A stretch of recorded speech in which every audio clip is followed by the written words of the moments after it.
Amis passionnés d'astrologie et d'actualité, je vous souhaite la bienvenue pour cette nouvelle vidéo dans laquelle nous allons parler de la relation étroite qui peut exister entre le travail et la santé.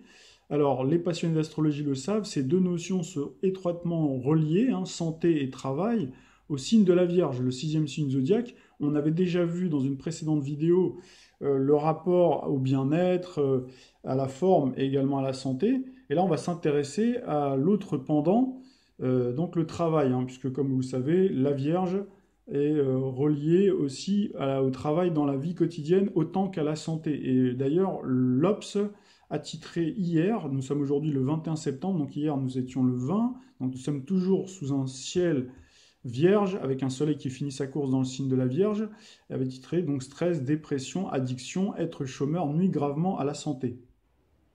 Alors selon l'article, la santé des sans-emploi, des personnes qui ont perdu leur emploi, qui seraient au chômage, serait bien plus mauvaise que celle des actifs. Alors c'est vrai que perdre son emploi, on peut très bien l'imaginer que ça peut être une source de stress, d'angoisse, et même provoquer des nuits blanches avec des pertes de sommeil, de se dire que on a perdu son emploi, qu'on ne sait pas trop comment on va payer ses factures, comment on va subvenir à ses besoins et à ceux de sa famille, mais de là à provoquer carrément même des risques cardiovasculaires, voire, selon une étude réalisée par un chercheur de l'INSERM, provoquer carrément la mort. Donc ça fait assez froid dans le dos, mais cette étude réalisée en 2015 parle d'un chiffre monumental de 10 000 à 14 000 décès qui seraient imputables au statut de chômeur. Alors ce chiffre ne peut pas nous laisser de marbre, nous laisser complètement indifférents, puisque c'est quand même assez conséquent. Mais c'est vrai que si on pousse l'analyse un petit peu plus loin, on sent cette pression aussi sociale, puisque notre société, alors de tout temps, c'est vrai que le travail donc est important, c'est quand même un élément important de notre vie, mais dans une société qui voue un culte suprême à la valeur travail, qui en a fait son alpha et oméga de toute construction d'une identité sociale.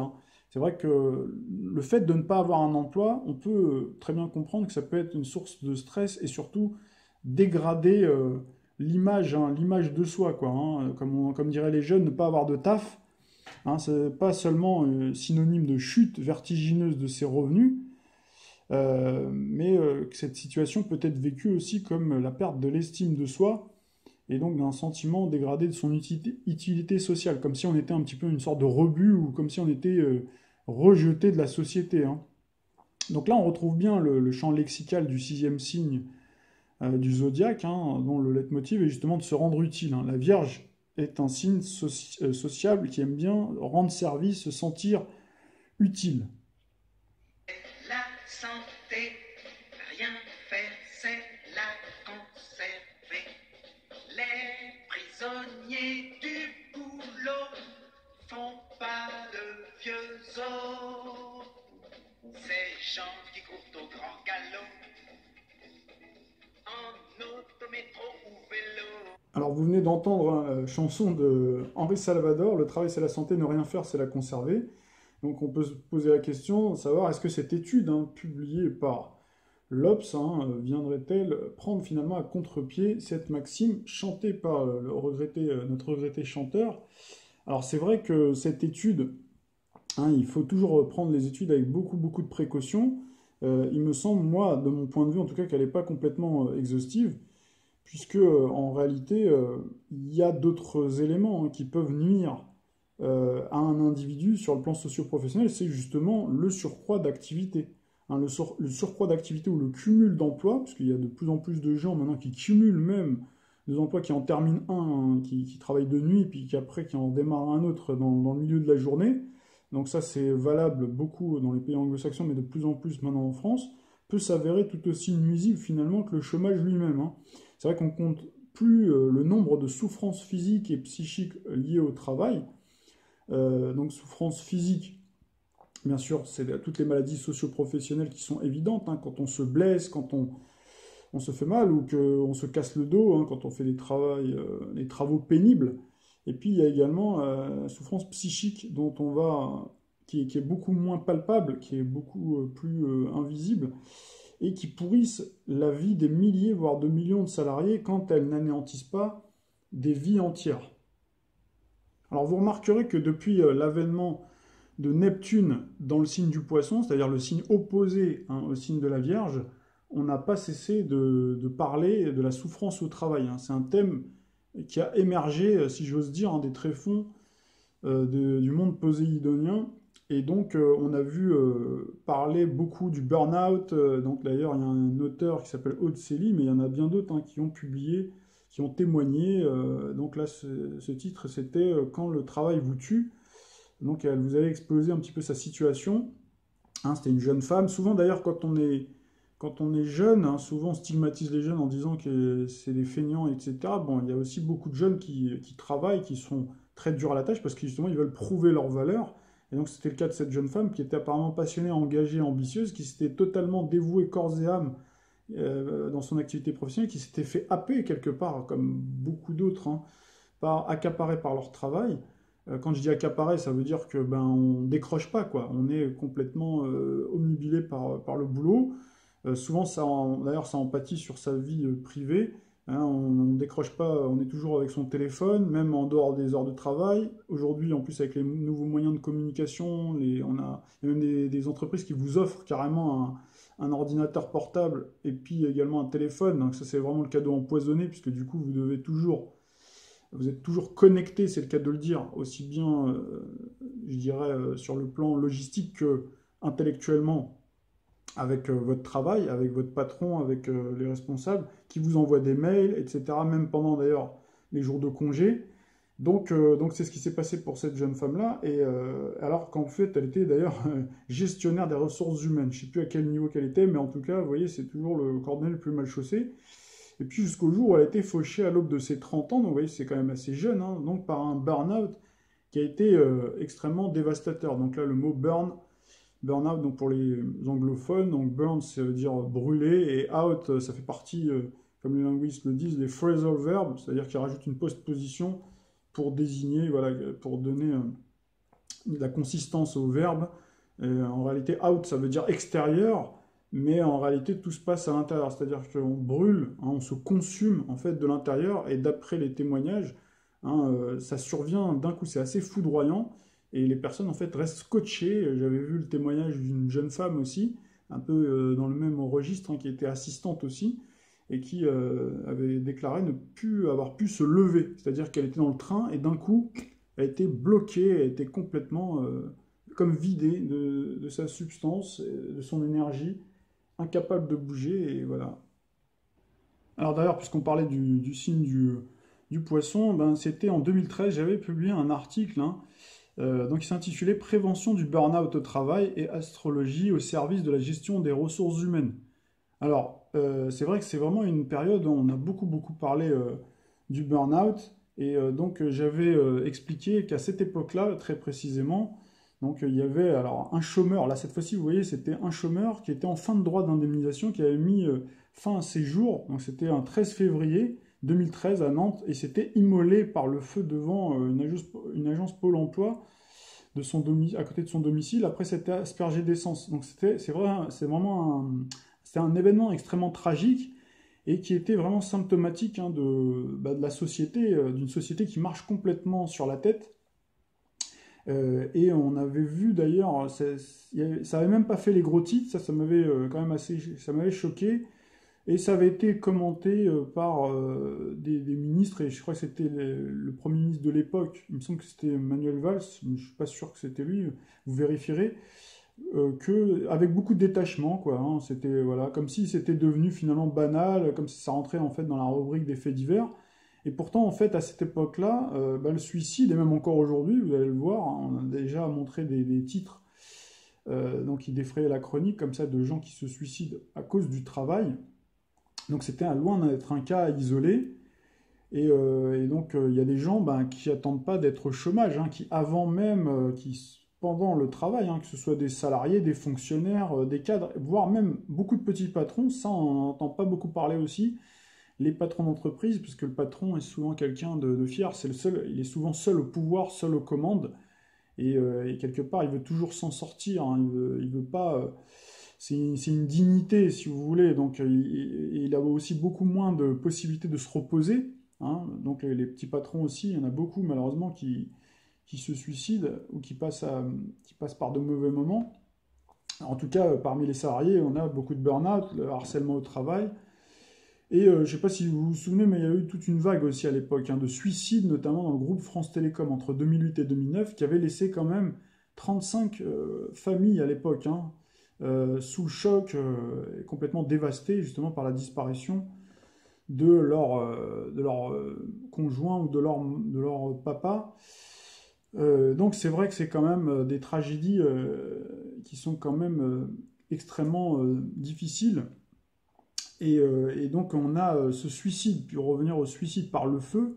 Donc c'est vrai que c'est un moyen qui est terrible de mourir dans ces conditions-là, parce que j'imagine même pas les souffrances, hein, que ça doit représenter.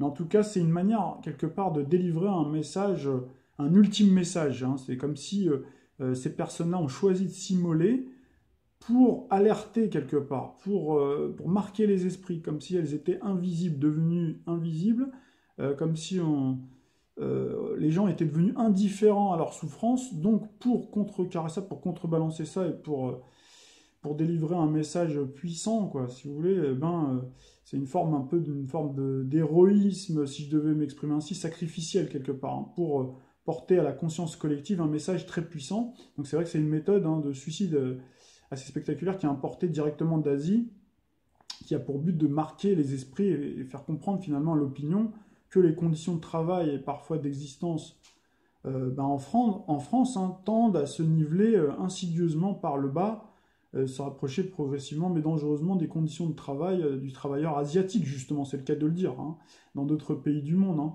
Donc on a vu par exemple, hein, il y a les ouvriers chinois dans des grandes sociétés par exemple, hein, le sous-traitant notamment des téléphones Foxconn que vous connaissez, euh, donc qui se sont eux-mêmes, hein, par exemple, rebellés contre des conditions de plus en plus inhumaines, quand ils n'ont pas été ensuite remplacés, parce que ça aussi c'est aussi une constante, hein, qu'il faut avoir en tête, c'est que au niveau du travail, la source d'emploi se tarit pour plein de raisons, mais aussi à cause du remplacement de la machine. On remplace l'homme par l'être humain par la machine, hein. Alors il faudrait faire une étude, regrouper en fait, hein, tous les facteurs, hein, qui font que les personnes décèdent à cause justement, hein, de travailler comme des forçats, de trimer, de faire des 55 heures par semaine, et d'être complètement surmené, et donc d'avoir par exemple, tiens, des AVC. Donc là c'est carrément une pathologie, hein, donc qui est liée au stress, hein, donc qui augmente le risque d'AVC. D'ailleurs l'AVC est reconnu comme accident du travail. Donc après, il faudra voir par la suite, hein, si c'est pas malheureusement remis en cause, hein, parce qu'on a vu aussi disparaître avec le nouveau code du travail de plus en plus de maladies socio-professionnelles qui peuvent après générer beaucoup plus tard, hein, des décès, puisqu'en réalité, des fois, c'est difficile de comptabiliser parce que c'est assez insidieux finalement, toutes ces maladies-là, hein, qu'elles soient psychiques, directement beaucoup plus physiques. Hein, quand on est exposé, on avait parlé de l'amiante par exemple, on pourrait, si on fait un pot complet entre toutes les maladies socio-professionnelles, est-ce que ce chiffre-là ne dépasserait pas celui dont on a parlé concernant les chômeurs, hein, ce qui est déjà énorme, hein, 10 000 à 14 000 par an, c'est quand même assez important. Alors la vérité, elle est souvent en règle générale entre les deux, hein. C'est que dans notre société, en fait, il n'y a pas de juste équilibre entre ceux qui travaillent trop, ceux qui se tuent à la tâche, hein, qui ont un trop plein d'emplois, qui sont surexploités, où on tire la corde au maximum, pressés comme des citrons, pendant que d'autres, au contraire, se meurent, hein, de ne jamais travailler, hein, au point justement ils se sentent déclassés, voilà, inemployables au bout d'un moment, exclus de la société, et donc c'est comme ça qu'ils finissent par mourir à petit feu, voire à s'immoler, comme on a vu par rapport à cette personne-là qui était en fin de droit et qui se voyait complètement dépérir, quoi. Parce que c'est vrai que si on est au chômage, eh ben, on n'a plus d'argent aussi, donc on est déclassé. Il y a beaucoup de gens, malheureusement, hein, qui divorcent à cause du chômage, qui ne peuvent plus après avoir de vie sociale épanouissante, puisque c'est vrai qu'on se définit aussi beaucoup par rapport à notre façon de consommer, et si on est invité chez des amis, par exemple quelqu'un qui vous invite au restaurant, ben vous devez, enfin voilà, fait partie de la courtoisie, que de rendre l'invitation au bout d'un moment. Bon, bah, c'est sûr que si vous n'avez pas d'argent, vous allez refuser les invitations. Donc vous allez refuser les invitations, c'est-à-dire que vous n'allez plus voir vos amis, et même si vous les voyez, ben, vous allez tout le temps, on va tout le temps vous harceler de questions, alors t'as trouvé du travail, alors, etc. Et donc c'est comme ça que les gens finissent par s'isoler et déprimer et se sentir complètement déconsidérés. Donc voilà, et donc il y aurait ce juste équilibre à trouver entre les deux. Malheureusement, on va le voir tout de suite, hein, sur le plan macroéconomique, il n'y a rien qui est fait pour résoudre la situation. Alors, ben, les chiffres du chômage, vous les connaissez, sans arrêt, on nous les rappelle. Là, on nous dit donc c'était les chiffres de 2017, octobre 2017, donc 3 483 600 demandeurs d'emploi. Attention, en catégorie A, en fait, c'est comme on dit la surface émergée de l'iceberg, c'est-à-dire la plus petite surface, parce qu'en réalité, après, il y a les catégories B, C, D. Et donc, en gros, hein, si on devait faire un tour complet, ça ferait du 7 millions, 6 à 7 millions de personnes, hein, au bas mot, qui seraient au chômage, parce qu'il faudrait aussi prendre en compte les personnes qui ne sont pas inscrites comme en emploi, qui sont de toute façon, qui savent qu'ils ne toucheront rien, et puis où on va tout le temps leur demander de venir à des rendez-vous mensuels, etc. Donc pour eux, ça ne leur sert pas à grand-chose d'être inscrit toujours comme demandeur d'emploi. Hein, puis il y a les personnes qui travaillent en intérim, qui ont voilà, qui travaillent à temps partiel, etc. Hein. Donc tout ça, mis bout à bout, ça fait quand même beaucoup de monde. Alors là, on peut remercier nos politiques, hein, bien entendu, la politique monétaire, par exemple, de la Banque centrale, je crois que j'en ai déjà parlé dans d'autres vidéos. Donc c'est une politique qui est déflationniste, hein. Depuis des années, hein, en fait, on a fait le choix du chômage, hein, pour préserver la rente, c'est-à-dire la rente des plus riches.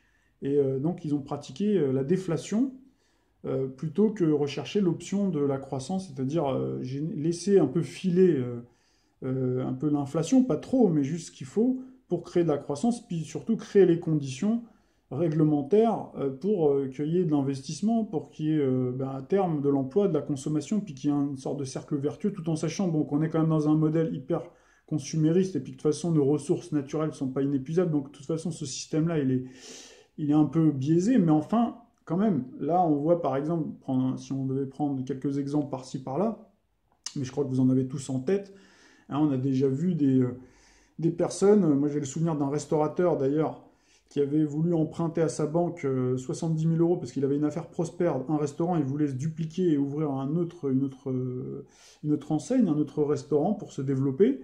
Et le banquier, les banques en fait lui ont fait une fin de non-recevoir et il avait été tellement déçu qu'il avait placardé dans son restaurant, donc interdit aux banquiers.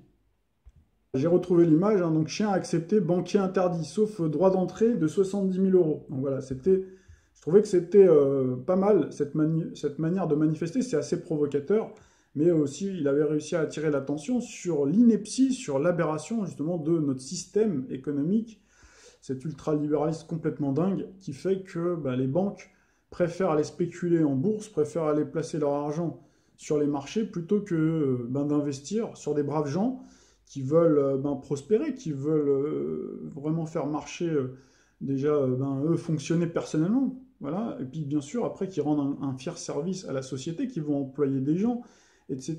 Donc là vous voyez bien qu'on est dans un système qui marche sur la tête. Alors tout à l'heure j'ai parlé de la Banque Centrale Européenne, il y aurait bien d'autres choses à dire, hein. Là il faudrait regarder suivant les écoles, vous allez voir les économistes, ils sont pas tous d'accord sur les raisons du chômage, mais en réalité bon ils sont assez évidents. Hein, c'est une volonté politique.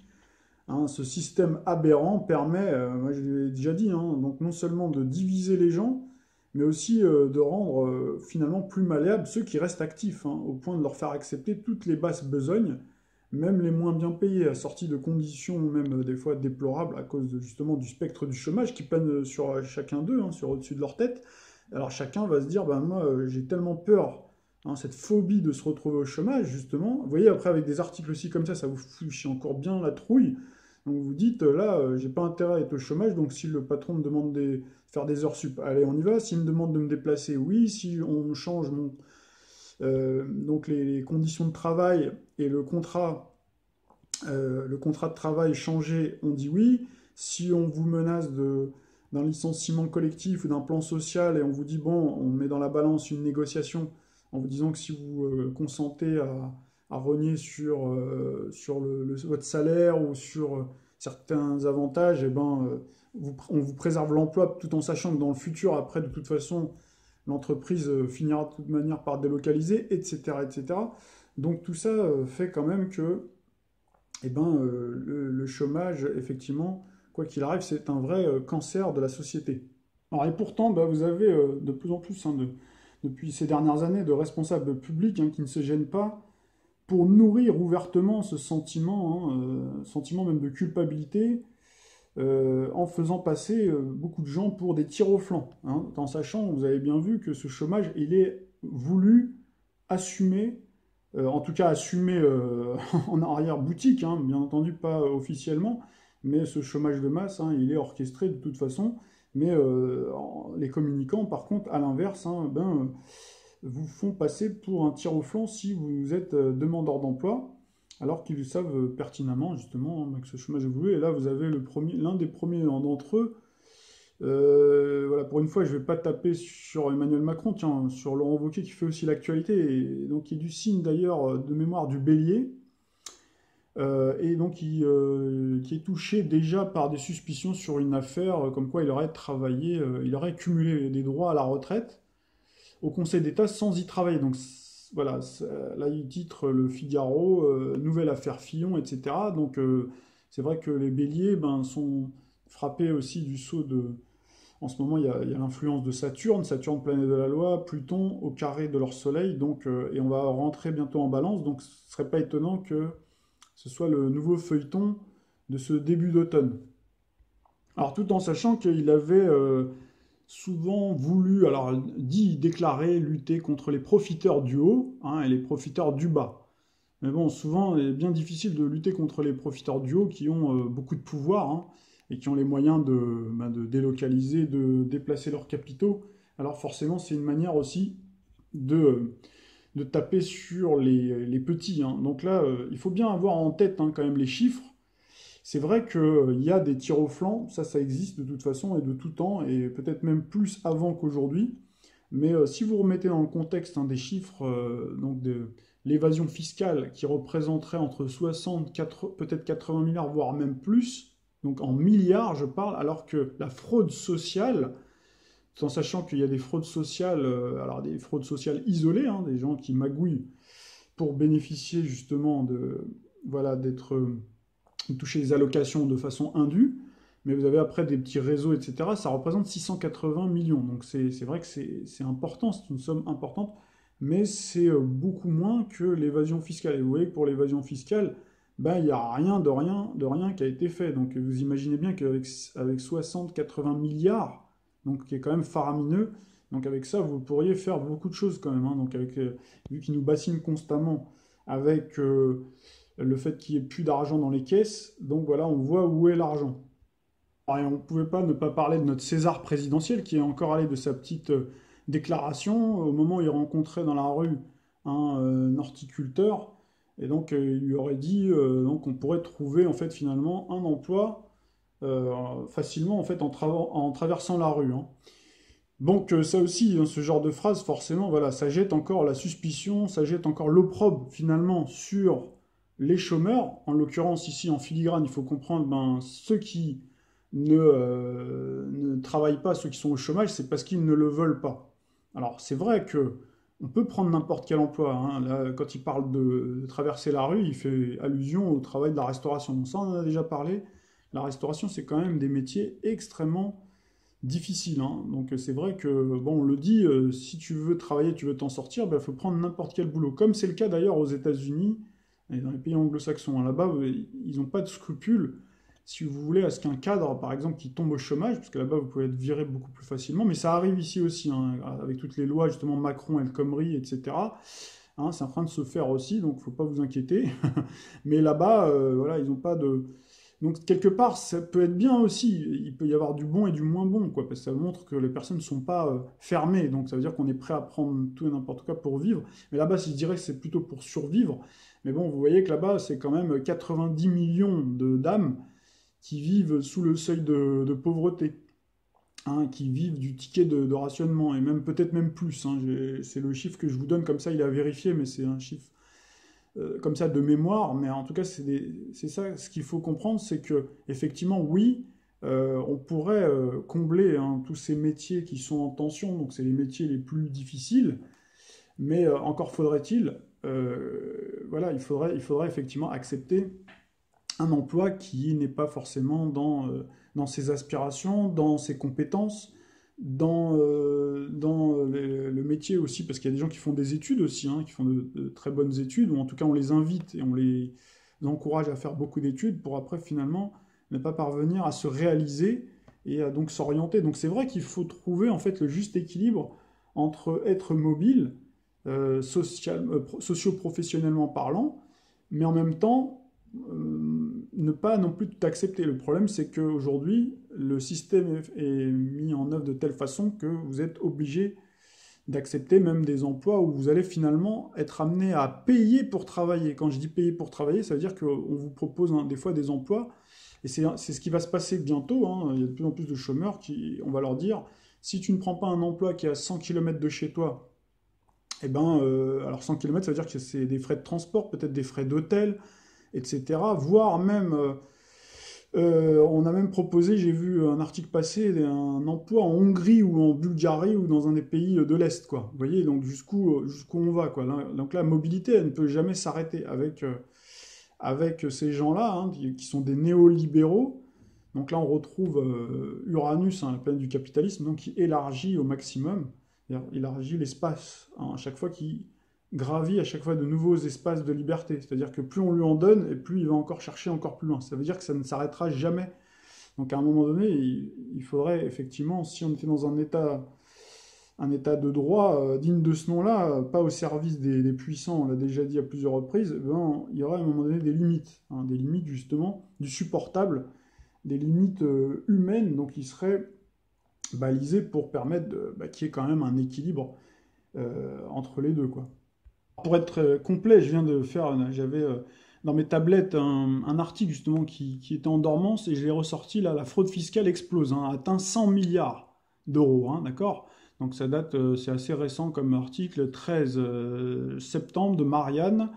Donc apparemment, bon, ils vous annoncent qu'ils vont faire une chasse, mais ça c'est souvent le cas. À chaque fois, on vous annonce une chasse aux entreprises, hein, pour les contrôles fiscaux, pour justement couper l'évasion fiscale. Mais bon, vous verrez malheureusement que souvent ça va tomber sur les petites entreprises, les TPE, les auto-entrepreneurs, les petits patrons, les grands et les grandes entreprises. Malheureusement, il y en aura peut-être une ou deux comme ça qui seront touchées. Ça sera pour montrer à l'opinion publique, vous voyez que tout le monde est logé à la même enseigne. Mais est-ce que réellement il y aura cette récupération? Là, j'en suis moins sûr. Alors pour toutes les personnes qui pensent justement que si leur situation est de plus en plus se dégrade, hein, sur le plan financier, sur le plan social, hein, c'est à cause de certains tirs au flanc, c'est-à-dire leur voisin de palier peut-être qui dort effectivement, alors, et qui profite peut-être, hein, du système, ça c'est tout à fait possible, hein, le système de protection à la française qui était plutôt généreux, encore que ces dernières années, bon, vous allez voir de toute façon qu'il va tendre de moins en moins à l'être. Et vous verrez, malheureusement, en tout cas pour les personnes qui pensent ça, que leur situation ne sera pas meilleure. C'est-à-dire que la situation des chômeurs va se dégrader et la situation des actifs va aussi se dégrader. On a d'ailleurs de plus en plus de travailleurs pauvres. Et puis de toute façon, il est toujours difficile de porter un jugement sur autrui sans connaître sa situation personnelle, familiale et professionnelle. C'est-à-dire que les personnes qui pensent ça, il faut toujours essayer de ne pas penser aussi que ça va arriver qu'aux autres. Il faut toujours se dire que ça peut arriver, ça peut nous arriver. Et tout le monde peut avoir une faiblesse à un moment donné de sa vie. Alors astrologiquement aussi, je peux vous en dire quelques mots. Moi, j'en avais parlé dans des précédents dossiers. Hein, il y a différentes formules aussi planétaires, hein, et zodiacales. Elles ne sont pas toutes faites pour travailler d'arrache-pied, hein. Par exemple, si on prend un martien ou un saturnien, en règle générale, hein, je vous la fais très courte, hein, c'est des gens qui sont plus enclins à travailler très dur pour gagner leur pain. Alors que par exemple, quelqu'un qui peut être mercurien, vénusien ou neptunien aura plus tendance à se la couler douce. Alors là, je vais prêcher pour ma paroisse, puisque certains le savent, donc j'avais publié un ouvrage qui est paru fin avril dernier, donc qui s'intitule Les femmes et les hommes viennent aussi d'Uranus, Neptune et Pluton, et où j'aborde d'ailleurs hein, ce volet socio-professionnel dans une des parties. Alors c'est vrai que normalement tout le monde hein, a droit à sa place dans la société et a besoin d'une activité, pas seulement pour histoire de travailler, mais aussi pour s'épanouir. Et c'est vrai qu'on est tous d'accord pour dire que l'oisiveté, c'est la mère de tous les vices. Mais encore faut-il créer toutes les conditions pour permettre à tous les talents, les intelligences, les compétences et les innovations de se révéler. Donc là, vous verrez dans l'ouvrage, pour ceux qui me font l'amitié de l'acheter, un lunaire, un vénusien, un neptunien, c'est vrai que ce sera peut-être pas quelqu'un, par exemple, de forcément pugnace au travail, mais s'il est bien formé, encouragé, et qu'on canalise, qu'on valorise aussi les différents types d'intelligence, parce qu'il n'y a pas que cette intelligence-là qui est quantifiable, là, on parle souvent du QI, etc. Hein, il y a plein d'intelligence, il y a l'intelligence émotionnelle, etc. Tout ça, c'est pas pris en compte dans le système scolaire. Et donc, en réalité, tout le monde hein, peut rendre de bons et loyaux services à la société. Hein. Tout le monde peut apporter sa pierre à l'édifice au niveau, sur le plan économique. Bien sûr, en voulant se réaliser socialement, en voulant se réaliser individuellement, soi-même, on apporte une contribution à la société. Donc quelqu'un de créatif, d'artistique, ou qui a le contact humain facile, donc c'est le cas par exemple des Vénusiens ou des Neptuniens par exemple, hein, ils vont plus facilement, ils vont pouvoir, si on leur met les conditions adéquates, se révéler. Voilà. Alors que si, par exemple, si on prend l'exemple d'un Neptunien, qui a Neptune mal fagoté, mal valorisé, ou valorisé mais mal aspecté, avec plein d'aspects dissonants, etc., soit vous arrivez à le mettre en condition, lui donner confiance, et à ce moment-là, il peut réaliser des choses fantastiques sur le plan humain, sur le plan social, pour aider des personnes, pour se dévouer, pour être même, voilà, apporter sa contribution sur le plan de l'aide sociale aux personnes. Hein. Dieu sait si on en a besoin dans notre pays, par exemple, ou même sur le plan artistique, le plan créatif, être un génie, par exemple, pourquoi pas du cinéma, de la peinture, de la sculpture, de la musique, hein, puisque les Neptuniens aussi sont très sensibles à la musique, etc., etc., et ben, vous pouvez avoir soit ce versant-là, soit vous pouvez avoir quelqu'un qui malheureusement va voler, va être délinquant, va être complètement déstructuré, désorganisé, va tomber dans la drogue, puisque Neptune, c'est une planète qui nous parle aussi de la psyché humaine et d'une fragilité. Hein. Les Neptuniens sont souvent fragilisés, ont une fragilité plutôt psychique. Hein. S'ils sont mal entourés, s'ils ne sont pas bien dans un bon environnement, alors ils deviennent ils sont complètement déstructurés et se laissent dériver, c'est le cas de le dire, puisque Neptune c'est l'équivalent de Poséidon, donc la planète, le dieu des océans, ils se laissent complètement aller à la dérive et vont là, aller vers de la drogue, les prises de drogue, des paradis artificiels, etc. etc. Hein. Donc voilà, tout ça pour vous dire qu'il faut bien faire attention quand on vous dit que voilà, il y a tant de milliers d'emplois qui ne sont pas pourvus, les métiers en tension, etc. Hein, le métier du bâtiment, le métier de la restauration, entre autres, etc. Il faut vraiment prendre vraiment tout en considération la dimension aussi humaine, savoir que tout le monde n'a pas les capacités physiques, psychiques pour parvenir à y arriver, hein, à réussir en fait hein, la tâche qui lui sera assignée. Voilà, et donc on comprend aussi que certains emplois peuvent être boudés parce qu'ils ne sont pas bien payés, parce qu'il y a d'importantes contraintes qui sont incompressibles et qui sont incompatibles avec une vie familiale, un épanouissement aussi personnel, comme par exemple la restauration, j'avais pris déjà cet exemple-là, qui pourrait par contre être largement compensé par une meilleure rémunération, un temps de repos suffisant, une meilleure considération et un partage par exemple du temps de travail. Et ça, il n'y a que l'État qui peut assurer cette justice, c'est-à-dire d'arriver à rééquilibrer en réinjectant soit des aides financières, soit des compensations fiscales pour permettre justement ce rééquilibrage. Mais si vous n'avez pas ça, vous vous retrouvez dans des situations dramatiques, quoi, comme c'est le cas avec des gouvernements qui vous disent ah bah voilà, là, pourtant il y a de l'emploi, hein, il y a de l'emploi de l'autre côté de la rue, comme vous dit M. Macron, mais en réalité, voilà, il faut voir à quel prix. D'ailleurs, la preuve en est, hein, on avait déjà vu cet article-là qui était paru il y a un mois, jour pour jour, 21 août 2018. Pourquoi un agriculteur se suicide tous les 2 jours en France? Vous voyez bien donc que le travail tue. tuent autant, puisque un tous les 2 jours, c'est quand même faramineux. Pourtant, on ne peut pas dire que ces gens-là ne sont pas courageux, hein. Donc les agriculteurs, les éleveurs, c'est des gens qui sont durs à la tâche, hein. L'étude, en fait, si vous lisez l'article, hein, vous verrez que au-delà des conditions précaires, hein, des conditions de revenus, l'endettement qu'ils ont, qui est quand même assez faramineux, c'est le manque de considération. Donc pour un métier pourtant qui est noble et utile, puisqu'il contribue à nourrir, hein, nos concitoyens. Donc si vous lisez l'article, vous verrez, d'ailleurs, il y a un témoignage assez poignant d'un agriculteur qui dit que c'est parce qu'il a été interviewé, c'est-à-dire qu'on lui a porté de l'intérêt, qu'il ne s'est pas suicidé, parce qu'il avait mis la barre à 150 000 euros de dette, et il s'était dit, au-delà des 150 000, je me mets, en gros, je me suicide, quoi. Vous vous rendez compte? Mais grâce finalement à cette interview de journaliste, et ben du coup, voilà, ça lui a permis de rester en vie. Donc vous voyez bien qu'il n'y a pas que le côté, bien sûr qu'il y a l'argent, bien sûr qu'il y a les revenus, etc. Mais il y a les conditions de travail, mais il y a aussi la considération que l'on a pour les gens.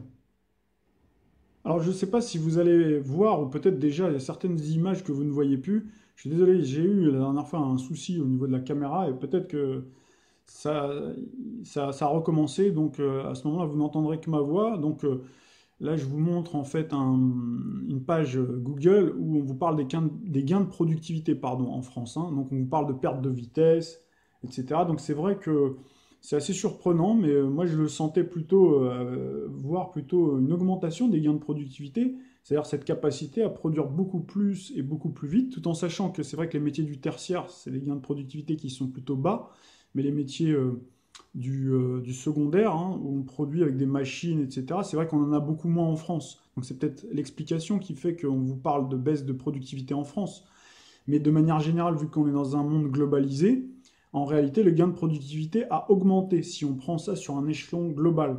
Puisque aujourd'hui, grâce aux moyens technologiques, aux moyens à la domotique et la robotique, hein, on produit beaucoup plus vite, hein. C'est très simple à comprendre. Si vous avez un robot, d'ailleurs, les robots remplacent de plus en plus les hommes, hein. Par exemple, dans la société Foxconn, qui fabrique les iPhones, notamment en Chine, ils ont décidé de remplacer les êtres humains par des robots. Donc un robot, bah, il ne dormira pas, hein. Il va travailler jour et nuit à une cadence infernale, quoi. Donc forcément qu'il sera beaucoup plus productif, donc ça veut dire qu'ils pourront vendre beaucoup plus de téléphones et générer beaucoup plus de profits.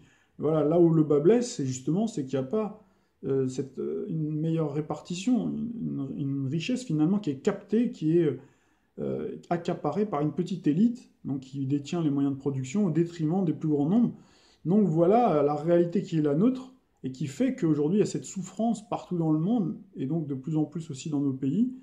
Et on a ce qu'on appelle le retour de la lutte des classes, hein, en version cette fois-ci 21e siècle.